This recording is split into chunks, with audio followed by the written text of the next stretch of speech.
Good evening, wonderful people. Welcome to another very inspiring and highly interesting Light 'em Up session. I'm beyond grateful and honored to welcome Florian Dubreuil, the fourth generation of the family of the House of Rémy Martin, with me here tonight. And I'm excited and very much looking forward to doing this wonderful interview, live lounge session, and tasting of beautiful cognacs together with all of you. As always, please make sure that you put all your questions either in the chat box here at the Light 'em Up Lounge or over on Facebook. Just put it into the comments underneath the video. I will make sure to keep track of all of them and have your questions forwarded to Florian. Florian, welcome to Light 'em Up. It's such a pleasure to have you on the show. How are you? Where are you joining us from? You've got this wonderful background image. It looks amazing, looks mesmerizing, and makes me feel at home. Thank you. Thank you for having me. Thank you, everyone, for joining in. This is the picture of where I would want to be right now. This is just outside Cognac. I've taken this picture over a year ago, and it's near Saint-Preuil, the little village you see on the background. But the vines you see are the vines part of the vines we use for Rémy Martin. So you are in Grande Champagne. The best cru of cognac, the most prestigious cru of cognac, and it's a bit hilly. So some people call it the French Tuscany because it's very similar soil than in Tuscany, and these are ideal soil for cognac making. Beautiful. So we will explore in depth all the subtle nuances, all the wonderful elements that make cognac unique and one of the most inspirational, one of the most beautiful and enlightening spirits categories there is. But Florian, before we dive into the cognac industry and as such, how about you give the two people watching us that do not know Florian Dubreuil a little introduction into who you are, what you are doing, and what your current role with Rémy Martin is. Okay, I'm sure there are more people who don't know who I am, of course. I am ambassador for the House Rémy Martin. And I must say I feel very lucky, very blessed to have this beautiful role. I'm part of a team, it's 5 of us, and our role is to transmit the passion of the men and women that makes Rémy Martin.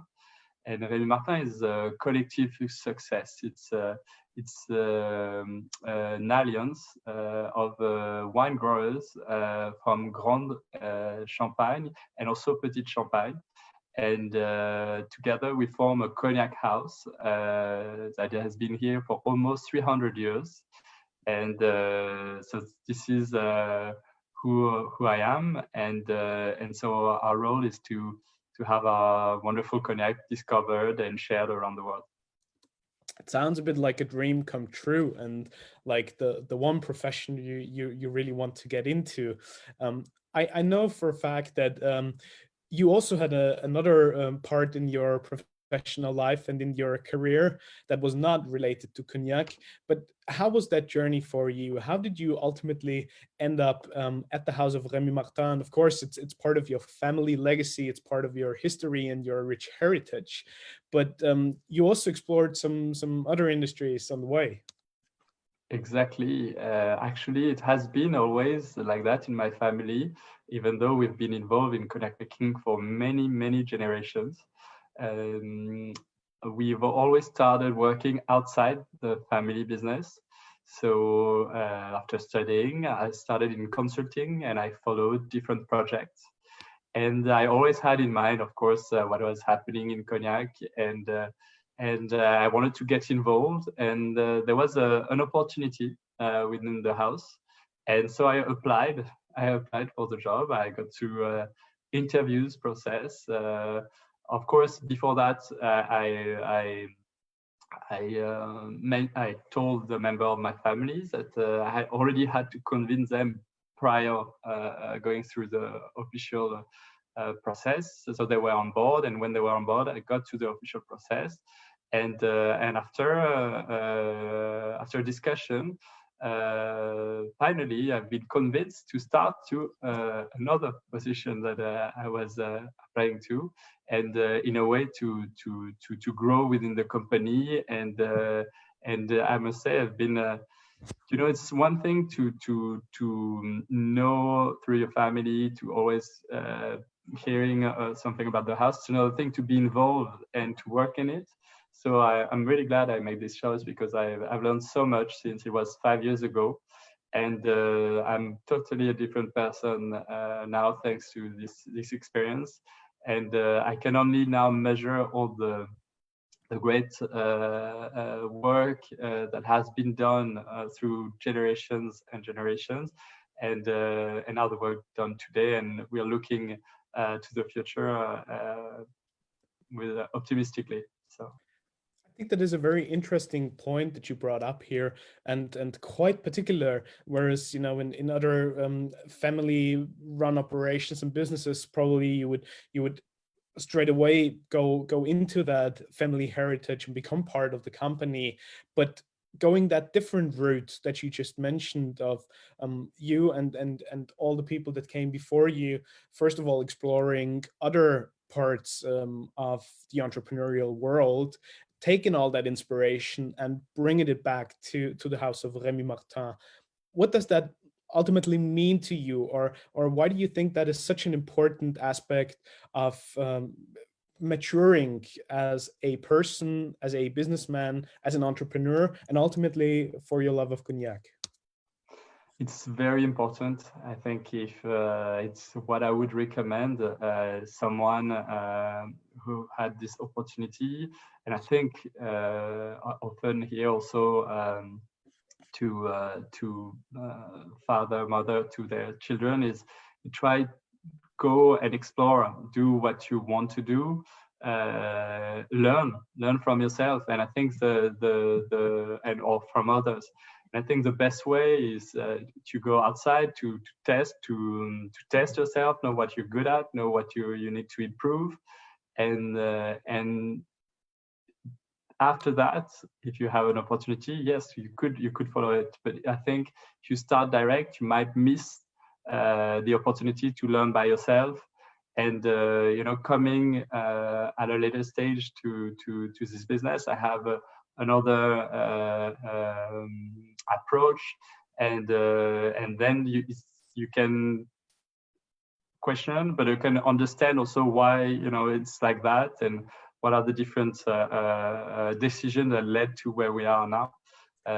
So did you ever even question whether you were going into the cognac industry and the family business at all? Like, was that an option to say, like, look, I'm not going to do that. I'm going to end up as an investment banker or whatever it might be? Actually, yes. Actually, for instance, most of my brothers and sisters are not involved with the business. It's the same for my cousins. It's actually a very minority of us.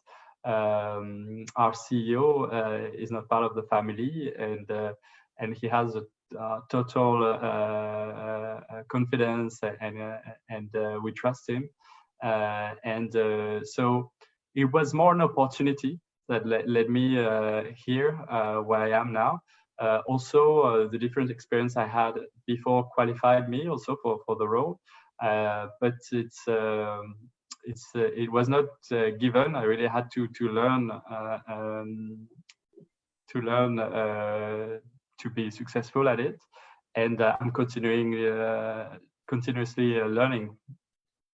Did you ever feel like it was a bit of a burden as well, having all that rich family history and heritage to yourself? Was it a bit like a chip on your shoulder, or did it always come naturally to you and feel very good and positive to even have that opportunity in going into the family business? I think it can be that, but it's also a great opportunity. It's a two. Of course, it's an amazing heritage, an amazing chance, and every day responsibility I as can well, measure it. right? But it's a responsibility as well, of course, and actually it's something we all share in the house. I think outside my family as well, we are all very proud of our history. 300 years of history. It's a lot of men and women that have been involved. It's actually started with another family than mine, the Rémy Martin family. It's another family. My family continued their legacy, but they're really the one who started it in 1724. So we all measure that we're here for just some time, and there will be people after us. So that's you have to realize that. So of course you want to do the best as you can for the next generation. So that would be a challenge, but I don't see it as a burden. For sure, I think it's more a blessing, and we are very thankful to the previous generations. Now our challenge is to give the same chances to the next, and it starts by taking care of our terroir. If we want our terroir to still be able to produce quality wine, quality cognac, it has to be taken care of in a long-term manner. So I see it really as a blessing, and it gives the path that we should follow. Speaking of that wonderful history, how about you give us a little bit of a historical rundown about the House of Rémy Martin in particular, and its contribution to the cognac industry as a whole? Sure. It was founded by a man, Mr. Martin, Rémy Martin. Rémy was his first name. 1724, he established his house. He's a wine grower, which is a specificity. Normally, the houses were more merchants that were teaming up with wine growers. He was already a wine grower, and he started distilling and making cognac. So the cognac making, it's a lot of different historical events that led to that. But it's the know-how of the distillation, the very specific wine that we had in the region, and distillating those wines and aging them for a long time in the oak barrel cask. And so this gentleman, his family, continued the legacy generations after generations. And in the 19th century, this is where you have the important development of the cognac, with many different other houses joining, business getting bigger, mostly sold in Northern Europe, the UK, Netherlands, but Russia really is getting bigger. Then the Rémy Martin start to develop their house. For instance, they select our symbol, which is a centaur, and they create a Grande Cuvée, which is Louis XIII, Grande Cuvée of the House Rémy Martin. And at the beginning of the 20th century, after the recovery of the phylloxera, which has been a big crisis at the end of the 19th century, you know, this bug that destroyed most of the vines in Europe at the time. So they really had to start it again, and they team up with André Renaud, whom was my great grandfather. And together, they, after World War I, they redeveloped the house, and he continued the legacy after the last Rémy Martin stopped. And after, he transmitted to my grandfather, my grandmother, who have developed the house greatly in the 70s, in the 80s. By really, it started before, but it started in the 1920s with last Rémy Martin and André Renaud, my great-grandfather, to focus only on the best cru of cognac. So the Grand Cru and the Premier Cru, which are Grand Champagne and Petit Champagne, so the most looked after cru of cognac. And we have continued since that. We only produce cognac from these two terroirs. So that is for sure something that makes Rémy Martin unique in a certain way, or at least you share that specificity with a couple of other cognac manufacturers. But clearly today, Rémy Martin, and you mentioned Louis XIII, they're some of the most widely enjoyed and appreciated and best recognized cognacs in the world. What would you say makes Rémy Martin unique within that cognac industry and within the world of premium cognac? I think it's the terroir. It's to be only fin champagne, which is the blend of Grand Champagne as a majority, so 50% and more, and Petit Champagne. So the two best cru, which has the potential of being aged very long time. So we are making cognac of long aging. Mm-hmm. That's our specificity, and from this terroir. So you know you're going for a fine cognac if you go for Rémy Martin, which is already cognac as a category, the finest spirits, I believe. At what time in your life did you actually start to appreciate and learn more about cognac and start drinking cognac yourself?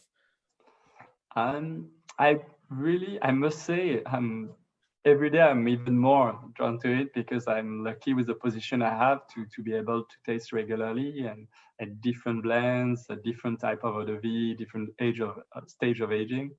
But I started very young, to smell cognac, and it's a big part of the experience is the smell of it, of course.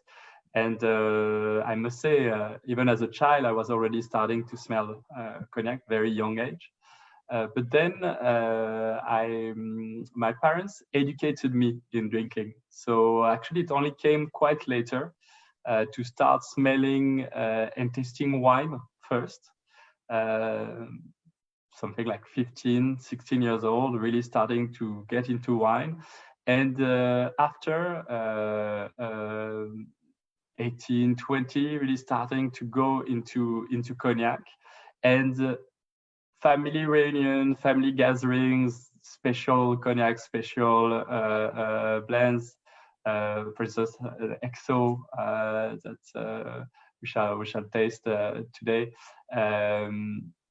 It's for me it was really a special moment, and then after slowly you're starting to see the differences between the different blends, the different way of enjoying them.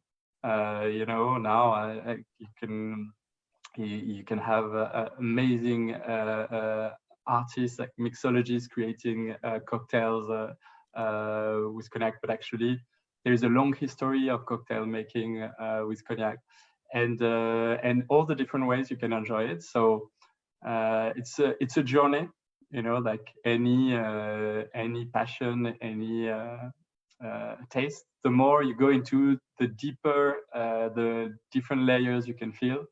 So started at a young age, but still learning every day.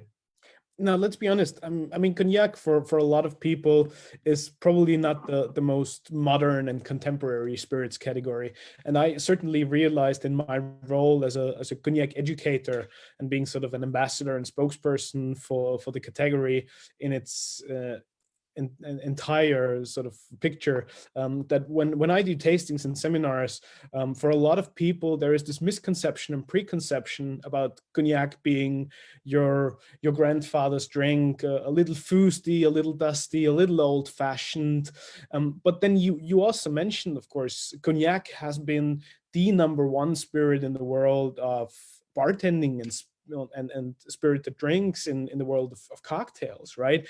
In those early heydays, the golden era of bartending in the late 19th century in the US, people were mixing up their drinks based on cognac, right?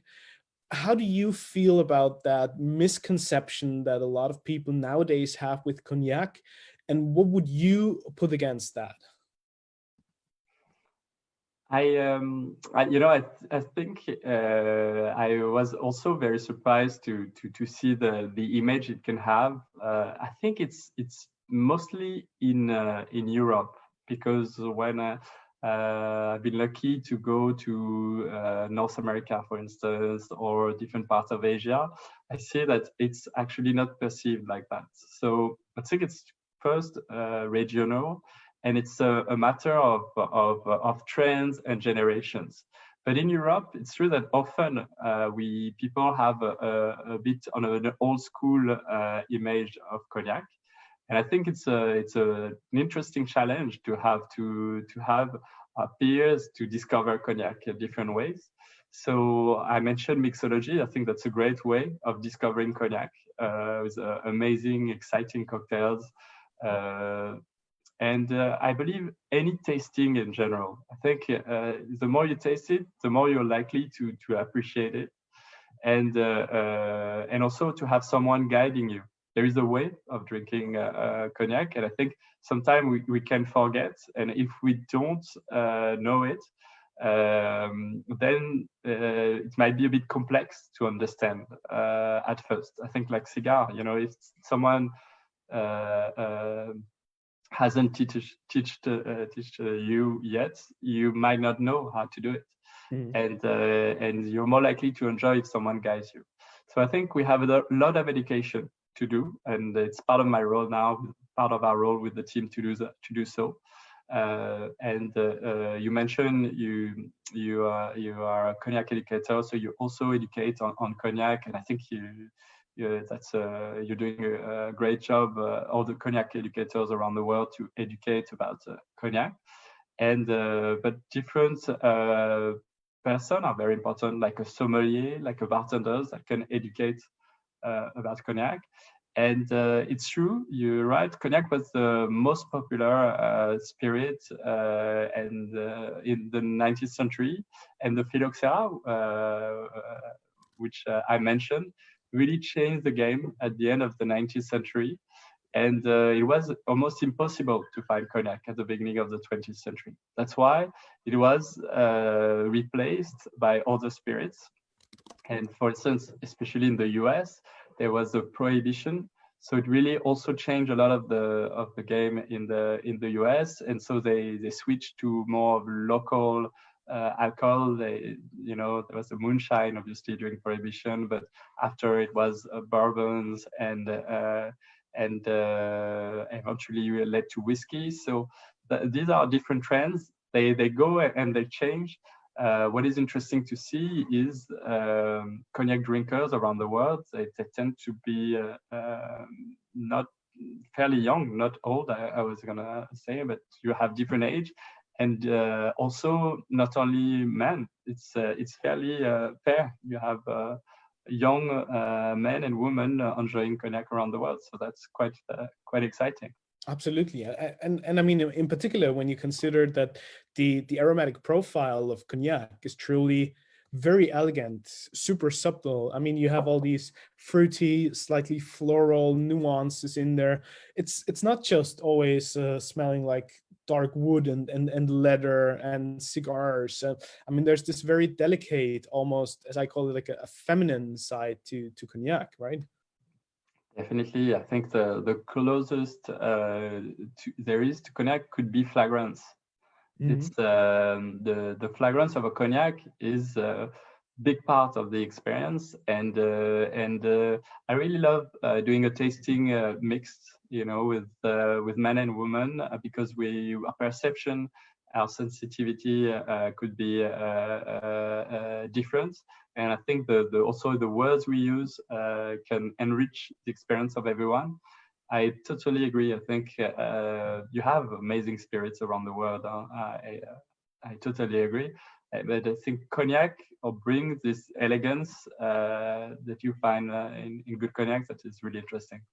And speaking of global, and you are working in your role as an ambassador for Rémy Martin on a global scale, do you see differences in consumer behavior or in the perception and the palate of people and how they enjoy and appreciate cognac?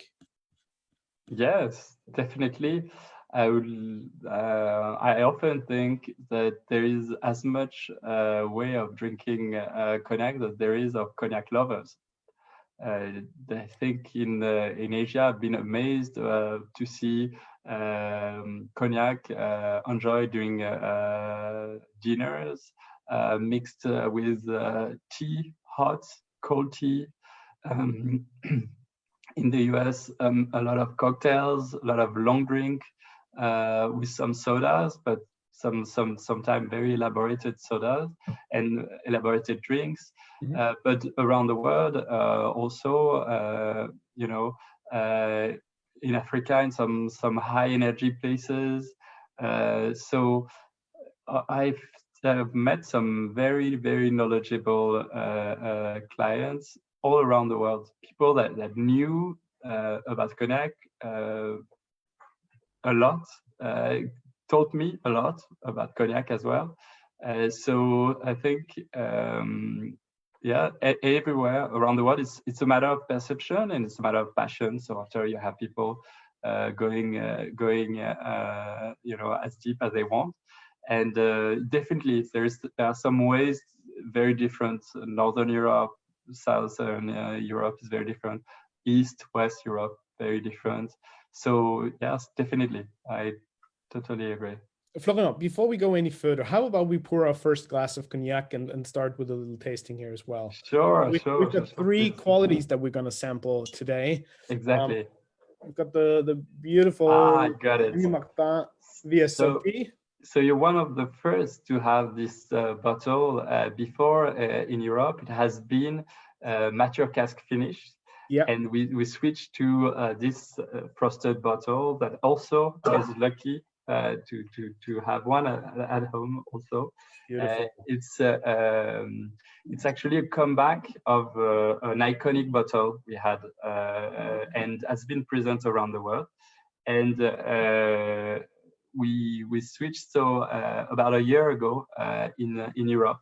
So this one is the first pillar of the house. This is our younger blend we have around the world, and we created it in 1927.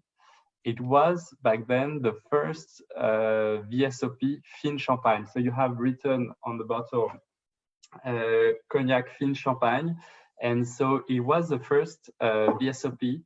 VSOP stands for Very Special Old Pale, and these are cognacs that are at least 4 years old of aging. So for all of those who might be wondering why we're not starting with the VS, the House of Rémy Martin actually starts with VSOP. You do not do any younger qualities, which has also to do with the origin of this beautiful juice coming from the Grand and Petit Champagne area.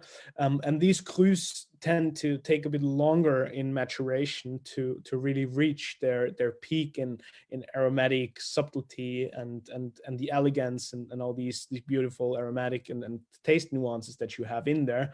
So this is really the entry into the world of Rémy Martin. Exactly.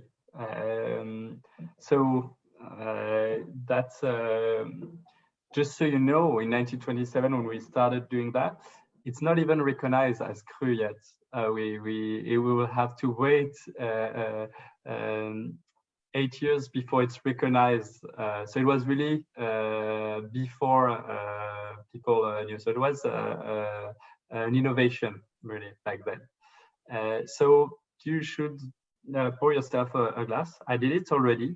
It's always nice. And it's a really good glass you have. We're all set up here.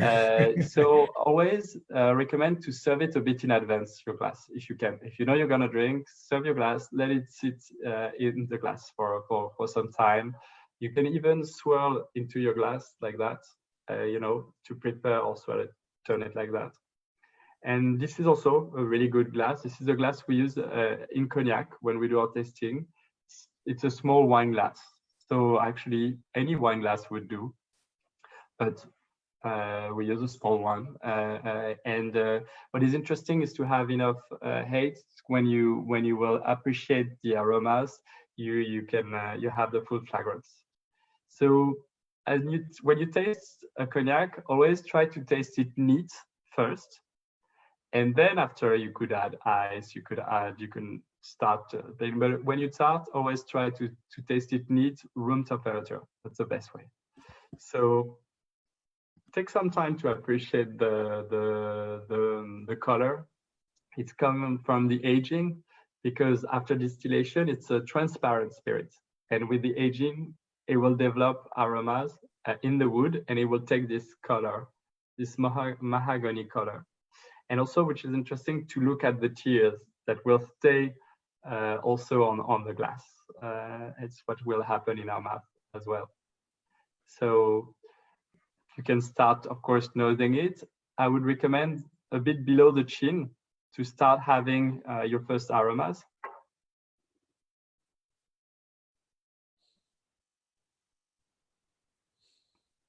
And on the first nose, I think what is interesting is to have this, to feel those fruity notes, which are very distinctive of the Fine Champagne. And here I have some apricots, dried apricots.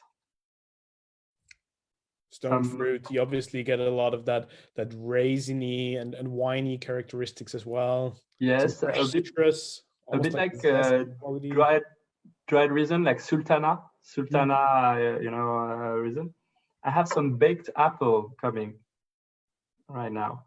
So it really depends what is the temperature, where you are, how you're feeling. So it's interesting. We probably could have different aromas according to where we are. I think the vanilla comes after. Obviously, that's VSOP quite distinctive. So with a bit of time, you get more of the maturation nuances, yes, and notes coming through. Definitely. The characteristics of the oak shining a bit more. Exactly. Some baking spice that I get as well. Ah, yes. Slight cinnamon. Mm-hmm. But it's still got that very fresh and fruity and primary fruit characteristics coming through. So you can still feel a lot of the vibrancy and the energy. Like you really feel like the warmth and the sun of the vineyards that we see behind you. That is really what I get from this wonderful glass of VSOP. It's that vibrancy, the freshness. Freshness. I think it's. Definitely. So the youngest eau de vie are 4 years old, but you have some older that brings those notes from the wood you were mentioning. What is interesting is they're imbalanced.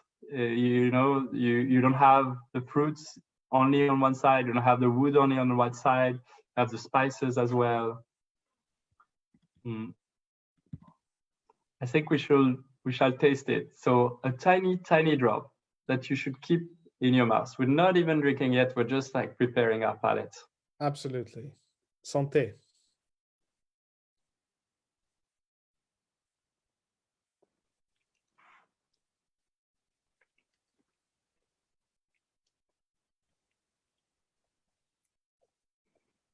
It's interesting to keep this drop a few seconds in the palate to really prepare. And I feel the freshness you were mentioning already, those fruits, those grapes, this apricot again also I have coming. And I suggest we take another drop, a little bit bigger, and then we should start feeling all the aromas.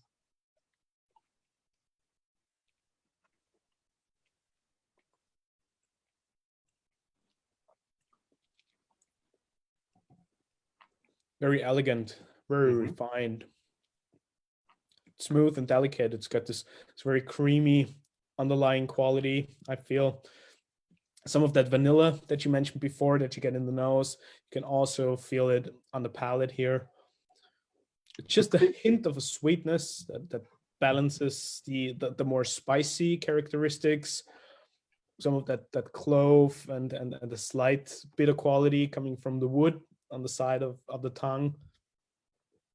Very, very elegant, and with that creamy sensation underneath, it's superbly balanced. So the creaminess is very interesting. It's coming from something which you will find in all of our cognac. It's we distill with the lees, meaning we don't filter the wine after fermentation. We will distill everything, so including the lees, which are the yeast that transform the sugar into alcohol during the fermentation. And when they're done, they fall at the bottom. They become a sediment. And distilling with that allow us to extract aromas from this lees, but also a molecule called fatty ester acid. And this complex molecule gives the silkiness. This is really what stayed in the mouth, and it will help keep those aromas and help for the aging. Through aging, you will keep all these aromas, and this allows us to go much longer in the aging. So this is really this is a choice that every producer can make, right? Whether you distill with the lees or without. If you're making young cognac, you probably don't need to do that, because first it's a bit demanding to keep those lees, because you can burn them by distillating with them. And then, of course, it would feel burnt, but not a nice note, so you can't keep the eau de vie. And also, it's really, really hard to clean the alembic afterwards, but that's another aspect. But if you're doing young cognac, you don't need to keep the lees. But if you want to make cognac that you're going to age for quite some time, you should distill with the lees. So that's exactly, it's just choice. It's a style of cognac. So Florian, we will swiftly move on and maybe bring in our second cognac, so we can see side by side a little bit the different nuances that we get through aging. The second quality that we're going to taste is the 1738. Exactly, which I 1738. So more recent in the house of cognac, because it was created in 1990. But we decided to name it 1738 because it's an important date of the House Rémy Martin. It's a date where we have a king, Louis XV, who recognized the quality of the house and gave the right to Rémy Martin to extend his vineyard. And so it's an important date for us. And we decided to create a blend according to that.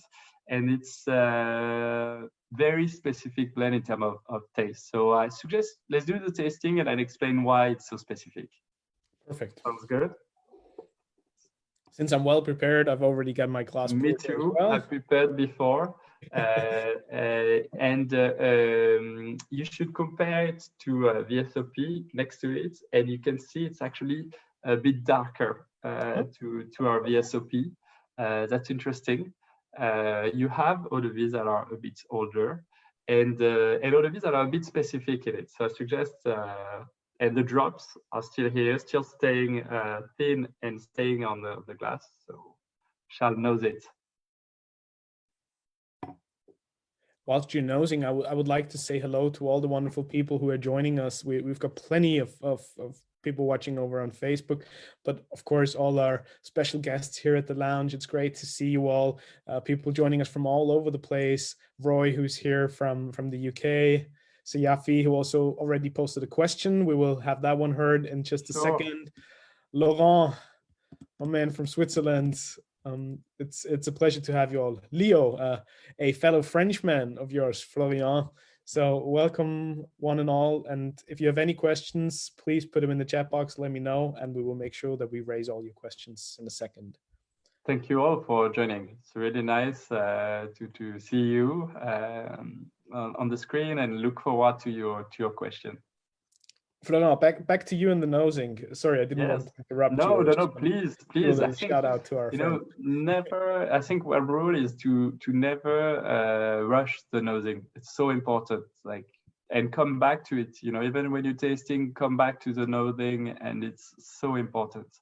That's also why I like to do side-by-side tastings, because you still keep the glasses next to each other, and then you can go back and forth and really see the differences and the nuances. I can see on the question someone is having a Grand Brûlot cognac. That's a specificity also. It's really nice. Wow. Let's go back on the tasting, but I think it's, for me, 1738, when I nose it next to VSOP, it's it's really those cinnamon notes that you mentioned before, Reinhard, they are more present on this one. And also, you have some grilled almonds, some toasted, roasted notes. Nutty that are, quality. exactly, that are very, very interesting. So the wood is more present, and there is a reason to that. When we do our blends, in our VSOP and most of our blends, so the young eau de vie will go in a young cask, and the more it age, it will go in older cask. And the first new cask is the one that is toasted, that gives those notes, those aromas, also the vanilla, the butterscotch aromas. And normally we stay between 3 months to 6 months in those new casks. And I mean, the reason you do that, just to explain that a little further, is because the fresh wood, the young casks, gives a lot of these woody characteristics, a lot of the tannins to the spirit, and it will mature much faster than when you use an older casks, where you have more of the slow oxidation going on, but the wood would have less of an impact on the spirit as such. Exactly. And you don't want to stay exactly too long in the cask. You will have too much of the wood. You want to keep the freshness. You want to keep the fruit aromas. You want to keep the flowers aromas, and but you want a bit of all. So 3 to 6 months normally in those casks. But in the case of 1738, we have some eau de vie that it stayed up to 9 months. So definitely give some aromas that you can feel actually in a bourbon. You know, when you smell 1738, sometimes you can feel you're smelling a bourbon or another spirit. So that's quite interesting. A bit more of that caramelly sort of charcoal note exactly coming through. But a Scotch notes definitely.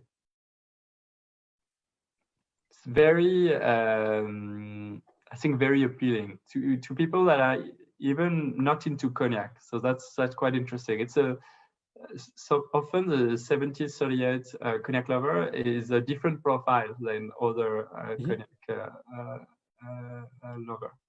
And in general, would you see both of these qualities that we had right now, the VSOP and the 1738, more as a sipping cognac, or more used in cocktails, long drinks, and oomphed up with mixers?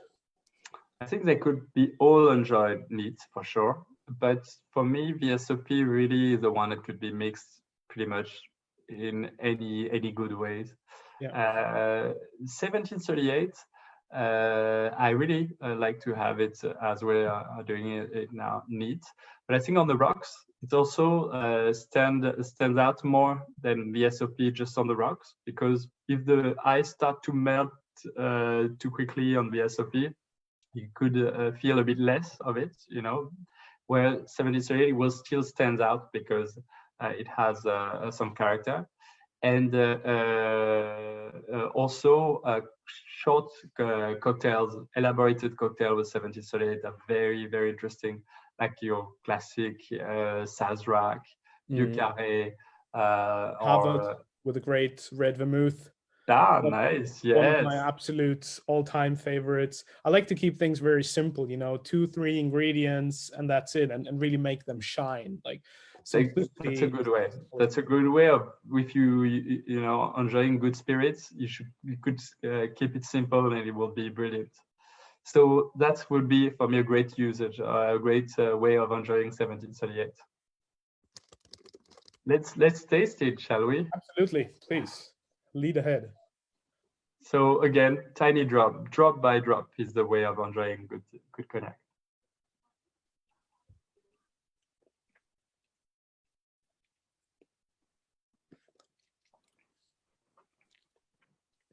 I truly hope that all the people who are watching us here at the Lounge or on Facebook have poured themselves a glass, because this is so delicious.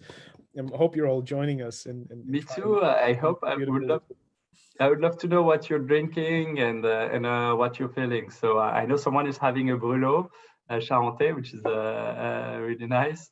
I wanna know what you're drinking. So I think it's more. I see. Okay, so I'm with you. Okay. Um, so I think it's very round, and I have this butterscotch we were mentioning. I have after the cinnamon staying in the mouth, a linger which is really interesting. It has a bit more like, I wouldn't say depth, because it's not disrespectful to the VSOP at all. It just feels a little heavier on the palate. Like it's got a bit more length also in the finish. Yes. And more texture, like the tannins. Actually, it's full of tannins. More present. And exactly, very the texture. You can really feel the density in it. Really, I think that's also important to mention that in Cognac, well, most of all, French oak is the way forward when it comes to the casks that you're using. But you can certainly choose between a wider grain of the oak or a more fine grained oak, and that will truly differentiate whether you have a lot of tannins, a lot of structure, and lots of that bitter quality on the palate, or if it's more of a refined, more creamy, elegant, maybe slightly more vanilla-ish note coming through. And with Rémy Martin in particular, you use a lot of white grain oak, right? Because you're looking for that character and you're looking for the more robust notes coming through. exactly. White grain oak, and coming from the neighboring regions of Cognac. That's also the requirement of the house. Yeah, some people would differentiate it by Limousin style oak, or more of a Française style, where the Française falls more into the fine grain, and the Limousin characteristics is more of a wider grain. Exactly. Even though you could find in both forests the same type of oak, but it's really you tend to have more of one type in one and in another. For instance, we could go into the both. What we're looking for is really the wood, and it has to be on the neighboring region, because we know the forests are managed in a sustainable manner. So we know there's not going to be a shortage of wood. So we know also we can keep the consistency on the wood as well, which is also really important. So I also always love the historical fact that these differences and nuances actually have a historical origin, right? Because some of the woods were planted by Colbert in order to have more wood for building ships back in wartime, right? And so the trees were much closer to each other, and it was a more competitive growing environment for the woods, and therefore the grain was different. Exactly. And back then, so it was prepared in the 18th century, and when it was grown enough, 1 century and century and a half late after, people were no longer using wood actually anymore, because it was meant to be for the navy, and people were not using wood anymore. They switched to steel, stainless steel, and so this is why we have this amazing forest that is managed by an organism called Office National des Forêts, ONF, and they manage the forest in a sustainable manner. It means that they only cut a tree if there is other specimen next to it, to make sure it will, for the fauna and the flora living next to it, it will not change it. And they replant regularly. We actually have been replanting a lot this year, and we have program of replanting regularly.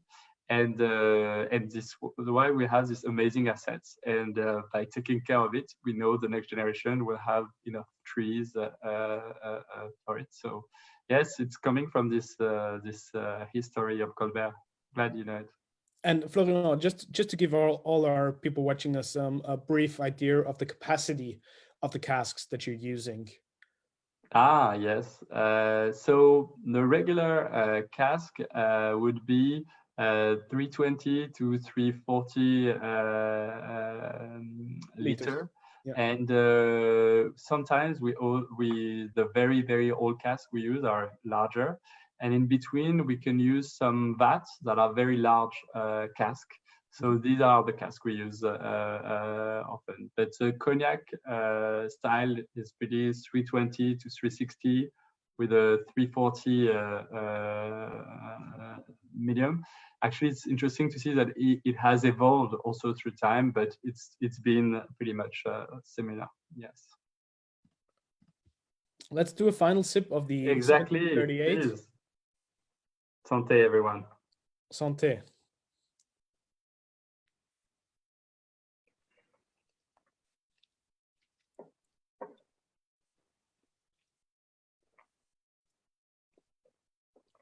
Should have those. It's got that beautiful mixture of like sweetness and depth, but still spiciness, you know, that and characterful, lingering, tannic quality, the baking spice. I also get like some of that shortbread that you think of in like Walker's shortbread that you get in the UK and Scotland, with a little bit of sea salt sprinkled on top. Interesting. I have the toffee notes coming to mind. That's yes, that's amazing blends we have in Cognac. They're very rich. You can find so many different aromas, and the older you go in the blends within a house, the more complex the blends are. So you see, the SOP is already rich, already have an interesting structure, and you go to 7038, it's a bit more, wider. And now, if we go to EXO, if we can, Absolutely. we'll see. In the meantime, I would just love to bring up a question from Sure. Sayafi. Sayafi, it's great to have you. I think you're joining us from London, right? Hello. Yeah. I did a Louis Trey tasting 3 years ago in Liverpool, and what was interesting was during the training, I saw that you had, you know, hundreds of barrels, and they were at a certain point, they were all at different ABVs. So what you did was you got those barrels and then you diluted them to the same ABV as 40%. Now, do you reckon if you released the, as it were, like in those particular ABVs, like 67%, like 30%, it would give a different expression of the actual cognac itself? Did you get that, sir? Thank you. I did. Thank you for your question. Yes, definitely. Each eau de vie is unique, and then after we blend it with other eau de vie, and by doing so we enrich the palette. Yeah. But also we are able to move the balance to where we want to go. So we're talking about Dubreuil, which is our oldest blend within the house and the widest. And we can only find again this balance by blending over and over for a very long time. So if we take just a cask in particular, it's normally already a blend, and but it's different percentage of alcohol, as you were saying. And if it's released by itself, it could be a limited edition, could be something else, but it will, if in order to have the same, it will have to be blended over and over until we find it again. And for instance, EXO that we're about to taste, it's a blend for a minimum of 10 years for the youngest eau de vie, but you have eau de vie that are 15, 20, even more to it to find again the same eau de vie. So we rarely do just a cask by itself. It has happened. For instance, we released Carte Blanche with an actual cellar master, Baptiste Loiseau, and he selected a large cask, vats that we mentioned before, and he decided to place it in a decanter, and they were not 40% proof. They were actually straight from the barrel, cask strength, and this gave a different expression. So it happens. It's not really the style of cognac. Normally, it's really blends that link to the same. But we can, when we decide we have an eau de vie that is So it has enough aromas to be just by itself. Okay. We have also had some vintage in the past, in the 60s, in the 80s. It was already a blend, but from eau de vie from the same year, aged different time and blended together. And so yes, it happens. The thing is, if we do that, we would have only limited edition. We will not be able to make it again. And I think what is interesting is, for instance, VSOP 1738 and now XO we're testing, we're about to taste. We're able to create them over and over. Now the XO we taste now tastes the same from the one from 1981, created exactly by André Giraud, 3-4 generations of Cellar Master ago. And this iconic bottle could be the same everywhere we are in the world, tasting it together. If it's a limited edition, not everyone would be able to enjoy it. Okay. And I Thank think you very this is much. really also an important differentiating element of Cognac in general. It's more about a refined characteristic and a more elegant style, less focused on the pungency and the alcoholic strength. So it's much more unusual to see like the cask strength bottlings or like these single cask varieties, but it's more about a particular house style that you're trying to replicate by the art of the assemblage, the blending. Yes, definitely. Again, another very interesting question, follow up on that regarding the ABV. Would you like to raise that question yourself? I can unmute the mic. Please fire away. I can, thank you. So thank you. Typically, I find, or in my experience, the ABV per bottling is controlled by adding very old cognac hors d'âge. So obviously, a cognac that's extremely old, that has lost all of its alcoholic potency, but contains all of its flavour, is then obviously added to the blend to control the viscosity, etc. with it, instead of in common practice like Scotch whiskey or any kind of whiskey in terms of distilled water. So it's very quite a romantic, I guess, gesture of old cognac that's matured to 60, 70 years old that doesn't get discarded. It's often added to the blend to keep the flavour and the viscosity. Actually, is this correct? It is. It's one of the secrets of the cognac maker, of the cellar master. We don't like to add water at the end. We could, technically we can add water. It's allowed in small portion, of course. But if you would add water at the end, it will not taste good. You would feel diluted, you know. So it's interesting to do it at the beginning when it's like 17% to be at maybe 65 of the young eau de vie. But after, when you're close to 40, if you were to add water, it will not be balanced. It will be diluted. So a good way is to add old cognac that could, and you're sure to be at 40, and because you have to be 40 to be a cognac. You cannot do a cognac at 35, 30%. And this this would be interesting. It's really the choice of the cellar master to make the blend persistent to what has been done in the past. So that's one of the tools he could use, but overall it has to be 40% for sure. Yes. Thank you. So moving on to the XO, right? Yes. We're talking about it. Let's dive in. Have you started looking at it? It's fairly darker than our VSOP. It's pretty much the same color than the 1738. And I think on the drops, you should start seeing that they go down a bit slower in the glass. And that's a very good sign of the linger that you will have in our XO. And then after, you should nose it, of course.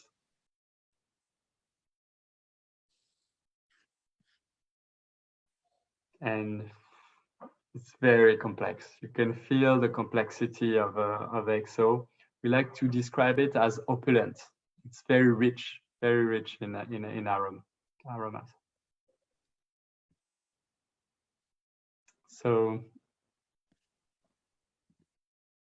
You get a lot more of the dried fruit. Exactly. It's like gonna go on the dried Plums and fruits. prunes. Yes. Very luscious, dried, full characteristic. You have those preserved, also like candied fruits that's very present. This candied orange, this dried figs, but also candied figs, candied prunes. A lot of the autumn fruits that you have started to make jam with it.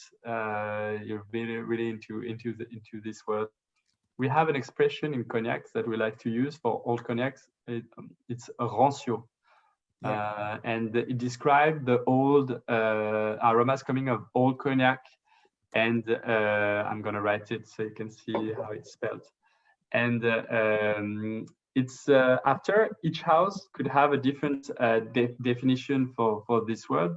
But in the House Rémy Martin, we like to call it for the fruits that are preserved, candied fruits.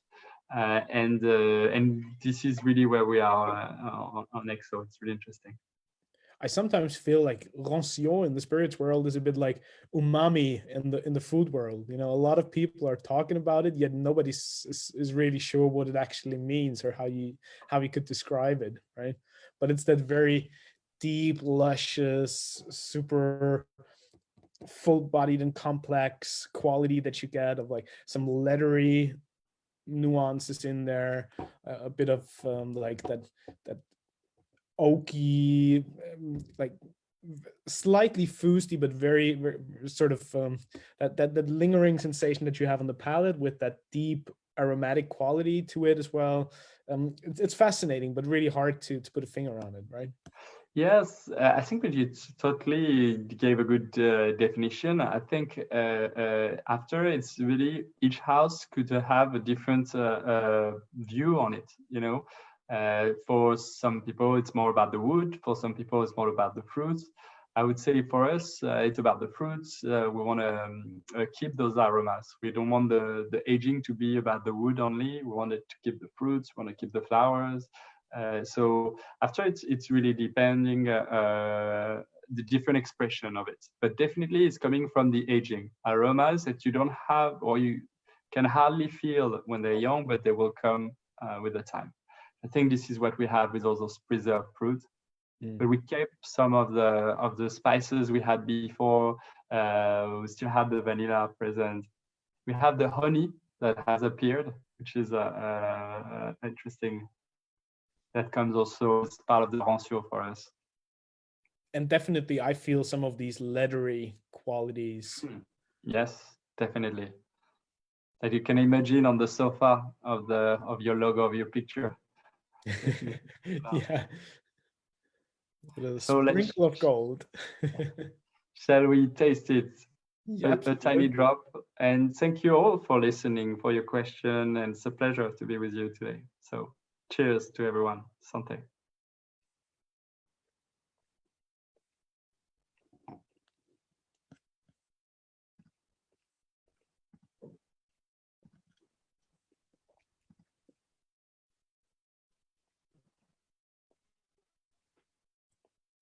The linger of this first drop, very, very promising. And that's why also it pairs really well with cigar as well, because you like to have something that has a linger that will go on with your journey with the cigar.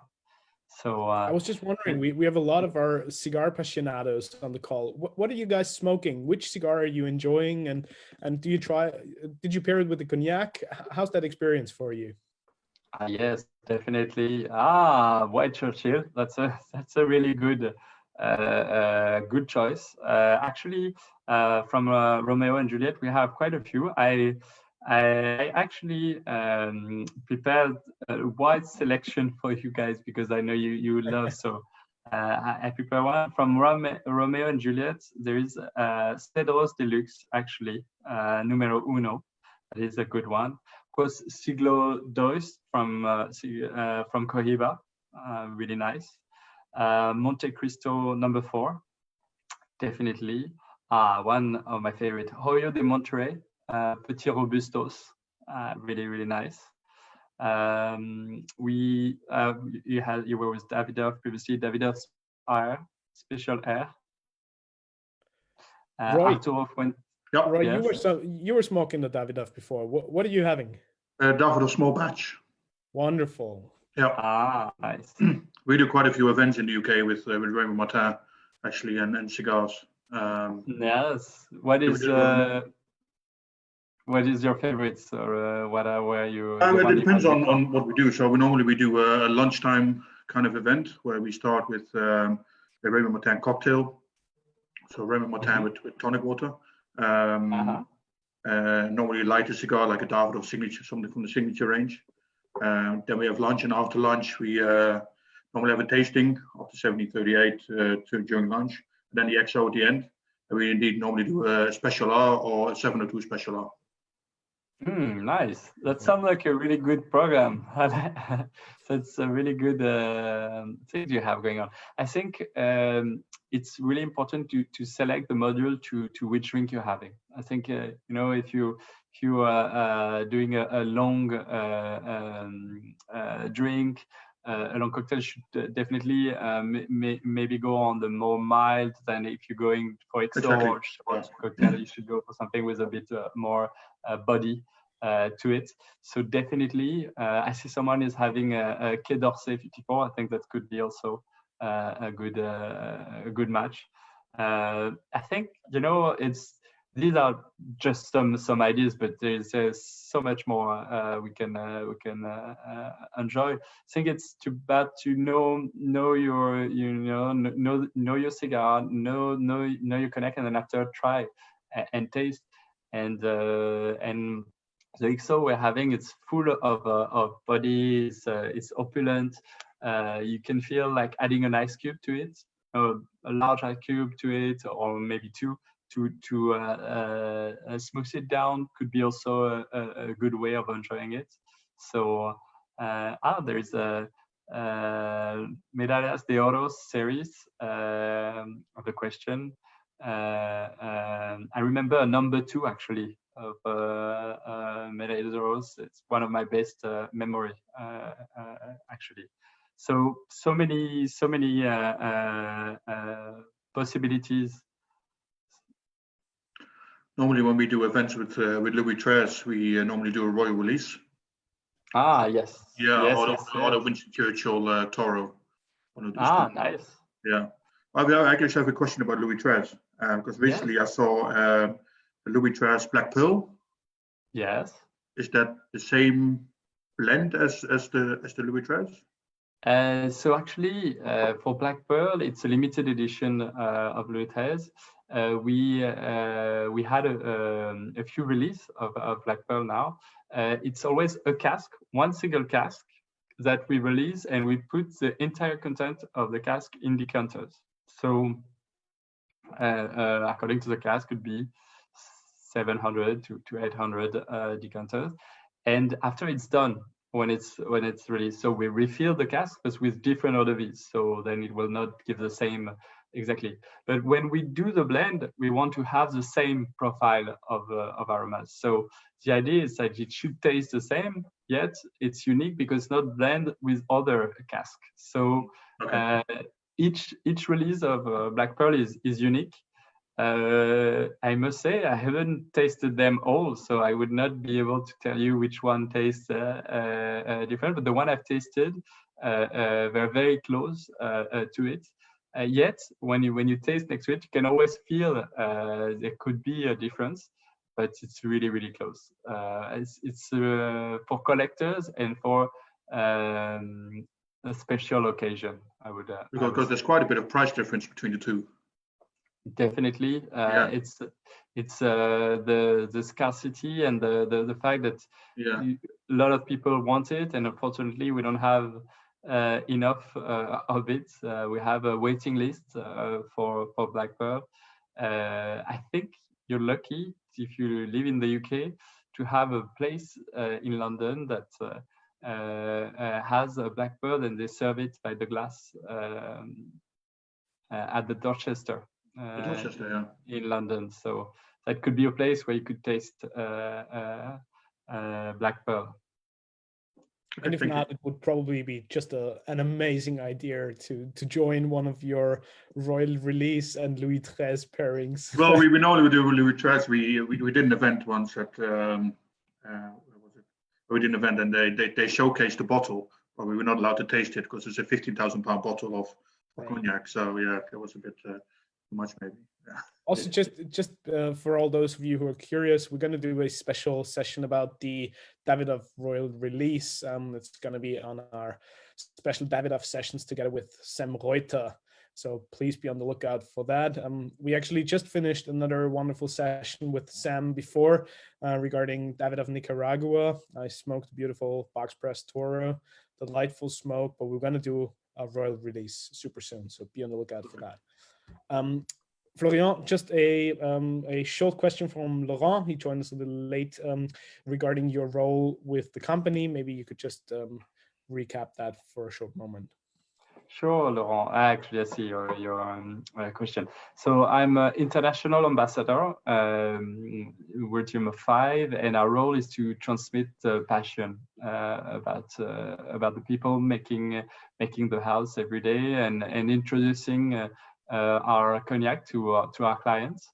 So I think I'm very, very blessed and lucky with my position within the house. So let's do another sip of the XO. Yes, right? Please do so, because each drop will bring you different aromas. So let's have another drop of Rémy Martin XO. And this is certainly a quality that you would enjoy and appreciate over a prolonged period of time. So you can have it for like 1-2 hours, and it will keep giving you new elements to discover, new aromas and new flavors to appreciate, because it has such a huge involvement and so much depth to it. Exactly. I think that's specificity of and that's the strength of amazing cognac, amazing spirits, is it will continue give you aromas, even from time. It will stay in the glass. It's full of aromas and can come back. It will always surprises you. So that's what you should be on the lookout when you're enjoying a good cognac, enjoying a good spirit. Really take your time, enjoy all the aspects, and that's why also I really appreciate discussing with cigar lovers. It's the same approach. It's you have to be in your sensation, in your emotion. Take the time to enjoy it, and then you can go deeper and feel.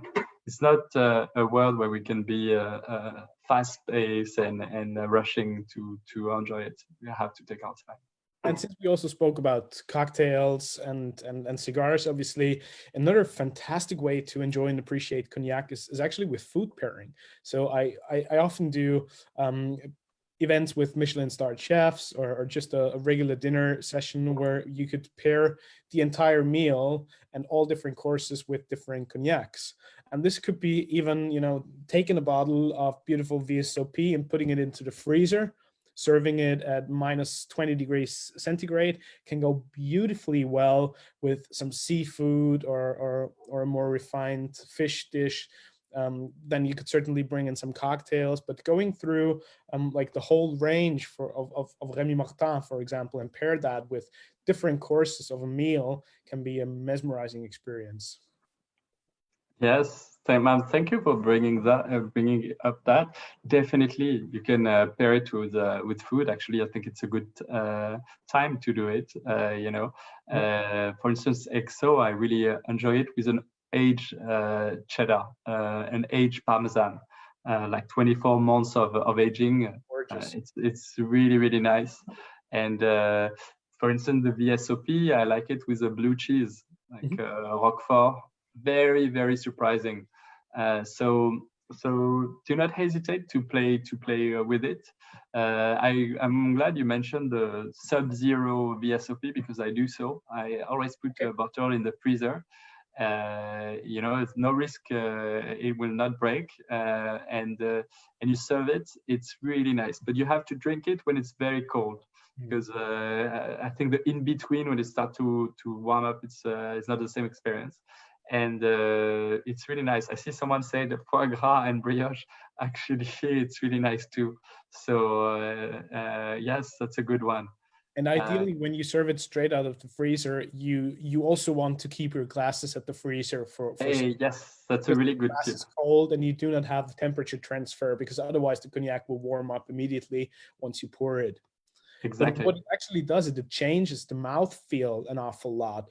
Like, it becomes super velvety and creamy and silk on your palate. It feels like it's got a whole new world of depth and heavy quality on your palate. It also takes away some of the sweetness, obviously, so you get a little more of that spicy prickliness coming through, and it can be a wonderful experience with certain food. Yes, and you can even pair that, very cool, with an oyster, or with a sashimi of salmon. It's amazing. That's a really good pairing too. Roy, that's a delicious combo. No, I was joking. Cold fries. Or Jefe was suggesting McVitie's Jaffa cakes. Well, we're going to thank you later, that's for sure.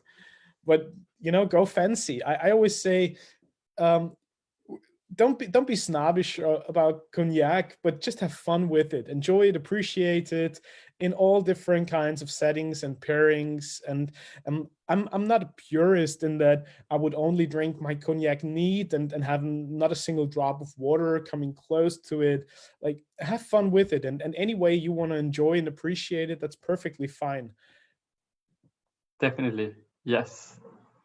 There is no rules in I think the only thing I would recommend is take your time, do it with respect, like any good product. Try to understand how it's made, and then after play with it. Of course, it's made for that. So Florian, time flies when you're having fun, as we always say. Yes. We're an hour and 20 minutes into our call. I can't thank you enough for all these wonderful insights and for your passion and experience that you're sharing with us. Before we wrap things off, I was curious, what's installed next for Rémy Martin as a company, but also for you personally? Where do you see your path within the next couple of years? That's a good question. First of all, we want everyone around us to be well, to be safe. So I think that short term, that's what is the most important. And then after, we want to be able to help people around us start rebuilding and to move forward. So that's what we're gonna do in the months, probably year and years to come. So that's really where our focus is here. I can think of all the bartenders, sommeliers that are facing important challenges. Also, our partners in Cognac that's facing uncertainty. So all of that, that's really a big focus for us now. And regarding the house, it's actually we're lucky because our strategy is very clear. It's the same for a very long time. We're not changing. That's a good news. We want to continue push the quality the highest possible. So every time where we see a place where we can improve, we want to go that way. So we want even older cognacs, even finer blends. So that's our mission. And so for me, it would be a lot of tasting, a lot of education, and that's good because this is what I like. So I will see myself doing that. I think very much online. I'm getting used to that, and I think that's a very good way. We're lucky to have all these tools we can use now to stay connected all around the world. So that's it for me.